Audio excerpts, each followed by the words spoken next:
Hey, what's up guys, it's DarkArmedDuelist, and today I'm going to be doing an Inzektor deck profile. So this deck is a really interesting deck that used to be a really crazy meta deck with Inzektor Hornet and Inzektor Dragonfly being amazing cards to be able to constantly pop cards on your opponent's side of the field to just equip one of these Inzektor monsters to another one and then detach it kind of like Union monsters. So without further ado guys, don't forget to like, comment, subscribe, hit the bell on there so you can become part of the notification squad, and definitely check out the Patreon because we have some awesome rewards for you guys, like getting a signed card sent to you in the mail, getting your name in the description of every single video, or even getting to request a deck profile just like this one every single month that you are a patron. So without further ado guys, let's get straight on into this.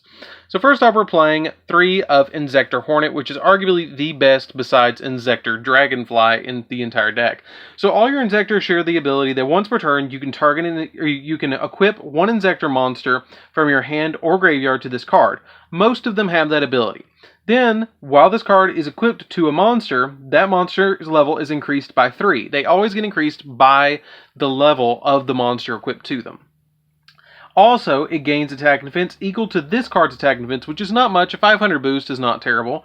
And then when this card is equipped to a monster, you can send this card to the graveyard and then target a card on the field and destroy it. That is not a once per turn effect to be able to detach it and then be able to destroy it. So you can equip it multiple times, but you can only use its effect to equip it to a monster once per turn. Then we play 3 copies of Inzektor Dragonfly. Inzektor Dragonfly is a really good card that once per turn you can equip an Inzektor monster from your hand or graveyard to this card.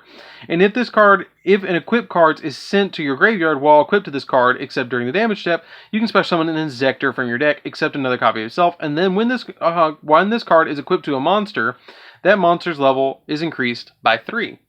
Then we play 3 copies of Inzektor Centipede, which Inzektor Centipede is the one that you always want to summon off of the copy of Dragonfly. So Centipede's effect is once per turn you can equip an Inzektor monster from your hand or graveyard to this card, and if it's equipped is sent to the graveyard while equipped to this card, you can add an Inzektor card from your deck to your hand. And then when this card is equipped to a monster, that monster's level is increased by 3, which is really cool. So basically what you do with this deck is you normal summon out your Dragonfly, equip Hornet to it, and then you send Hornet to the graveyard to pop a card on the field. Dragonfly will trigger, special summoning Centipede. Centipede will attach the Hornet, and then you detach the Hornet to be able to pop a second time, and then you use Centipede's effect to add another monster to hand, essentially, to get 2 pops and a search and a special summon on your side of the field. Then we play 3 copies of Inzektor Ladybug. Ladybug is really good because you can equip an Inzektor monster from your hand or graveyard to this card, and then while this card is equipped to a monster, that monster's level is increased by 2, and also gains attack equal to the attack and defense of this monster. And then, this also has the ability that the equipped monster, when this card is sent to the graveyard while equipped to a monster, you can send this equipped card to the graveyard to target one phase of monster you control and increase its level by 2, up to 2. So you can increase its level by more if you want to, but usually you just increase it by 2. Then we play 2 copies of Inzektor Hopper. Hopper is really good because what Hopper does is basically, it basically lets you attack directly as well, which is really a good effect because it has the effect that once per turn you can equip an Inzektor monster from your hand or graveyard to this card, and then when this is equipped to another monster, its level increases by 4, which is a really good effect. Then it also has a really neat effect that while this card is equipped to a monster, you can send it to the graveyard to make that monster that was equipped to this card be able to attack directly. So if you get a monster that's pretty big, then you can just attack your opponent directly with it, which can put in a lot of work and a lot of damage against your opponent. So it really works out.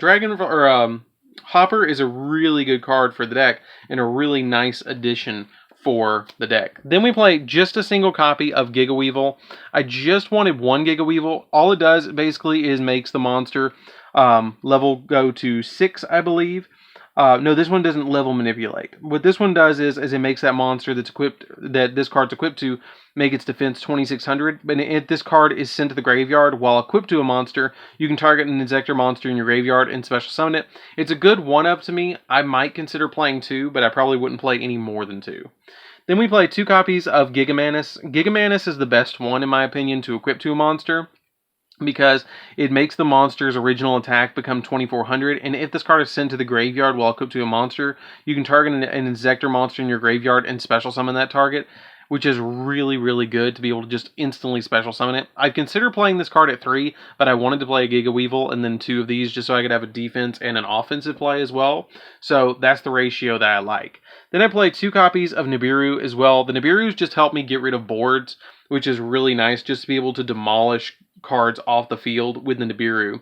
So you want to play Nibiru at least 2 in the deck because it comes in super handy. So that's it for the monsters, guys. Let's get into the spells.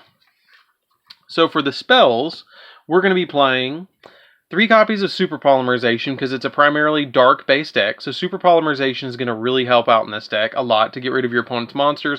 And with Verte Anaconda, we can just immediately send this to the graveyard from the deck and be able to fusion summon with our opponent's monsters if they have a really crazy board. Then we play 3 copies of Call by the Grave. Call by the Grave just helps us not have to deal with hand traps, which we really don't want to have to deal with, because we're wanting to special summon out of the deck the majority of the time, so it's really important to not have to deal with those. 1 copy of Monster Reborn just as a general extender. 1 copy of Foolish Burial to send our Hornet to the graveyard if we need to, which is really, really helpful to just start our plays with Dragonfly, to be able to equip the Dragonfly with the Hornet once it's in the graveyard, and then also use its ability to special summon the copy of Centipede from the deck to be able to equip again, to be able to pop again. So Foolish Burial is a really good starter if you open up like Foolish Burial and a copy of Dragonfly. 2 copies of Cosmic Cyclone. Cosmic Cyclone is really good in here because basically you just don't want to deal with back row. And sometimes popping the back row can have benefits for your opponent, so banishing it sometimes can really help, and this is a really good out to Mystic Mine and stuff like that. So Cosmic Cyclone at 2, in my opinion, is really a good ratio.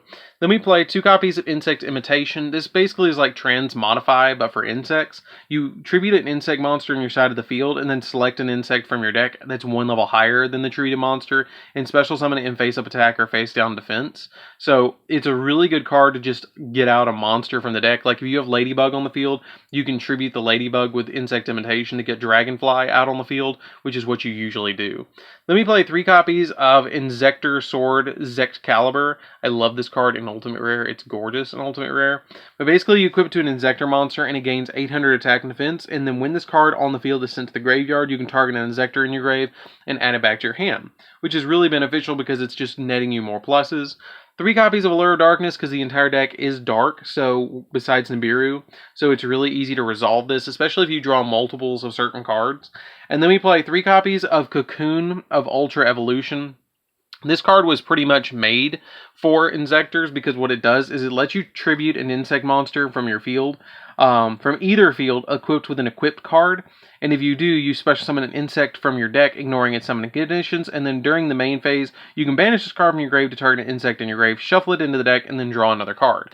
This card has no minuses off of it, and being able to equip Inzektor monsters to each other is really helpful to be able to tribute one of them. Like for instance, if you had something on the field, like a copy of Centipede, and you had maybe a copy of Ladybug attached to it, and it's not an optimal play, you had, for instance, a Hornet in the graveyard, and you wanted to get Dragonfly, you could tribute the Centipede to special summon Dragonfly from the deck, and then equip the Hornet from the graveyard, and then detach it to be able to pop a card on the opponent's side of the field, and then you could banish this from the graveyard to shuffle back your Centipede into the deck, to be able to get you another draw later on, which is really cool.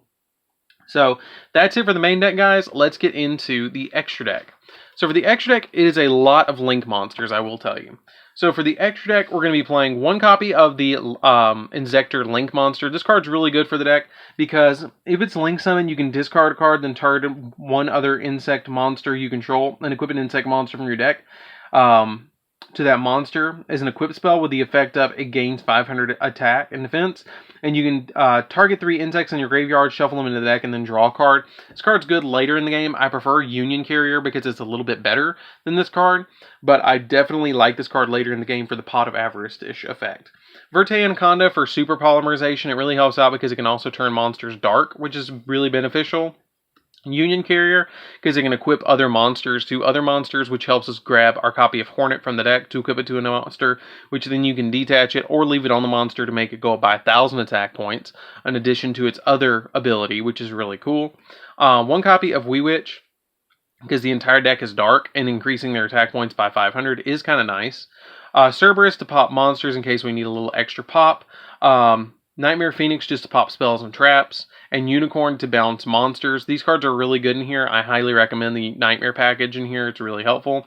One copy of the Link 3 Butterfly, or Moth, or whatever it is. This card's really cool because it gains 200 attack for each card you control. And you can always use the following effects of it once per turn. If this card is Link Summon, you can place a counter on this card for each insect monster used as a material, and then you can detach a material, or you can quick effect remove a counter from this card to special summon a level 4 lower insect monster from your graveyard and defense. This card's really good because it's basically like Monster Reborn, Walking Monster Reborn, up to 3 times, which is really nice just to be able to net you some extra plays. We play a single copy of Appaloosa. Appaloosa comes in quite handy in the deck because you can make it and then make excellent negates to be able to stop your opponent from stopping you from popping on your other side of the field, which is super nice. Mech Knight Crusadia Avermax just for a little bit added brawn to the deck because this card is just really good to be able to OTK and it's easy to make too. One copy of Borreload. Borreload just helps us take our opponent's monsters, which is super nice. Boral Sword to help us OTK. And then for the super poly targets, we're playing Starving Venom and Mud Dragon as normal. These cards are really good. Starving Venom is really easy to go into in this deck. Even if you're not using your opponent's monsters, Starving Venom is a great asset to have.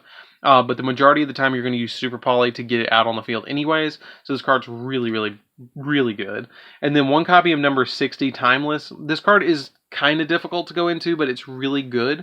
You can use 2 hoppers, which we only play 2 hoppers in the entire deck, or you can use the effect of Ladybug to be able to increase a monster's level by up to 2. You can just increase it by 1 instead, increasing one of your level 3 monsters by 1 level, and then equip one of your monsters with a hopper, and then you can overlay them both into your number 60 to double the attack of a monster and help you OTK, or give you that additional special summon from the graveyard, or even draw 2 and discard 1. It just depends on what you need. So that's it for the deck, guys. I hope you enjoyed it.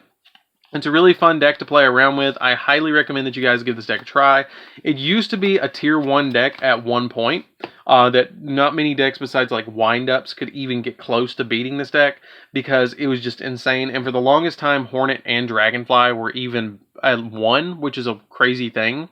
But I definitely recommend that you guys give this deck a try. So anyways, guys, this is DarkArmedDuelist. Don't forget to like, comment, subscribe. Hit the bell there so you can become part of the notification squad. And definitely tell me what you think of this deck profile down in the comments down below. And check out the Patreon in the description. I'll see you guys in the next video. See you later, guys.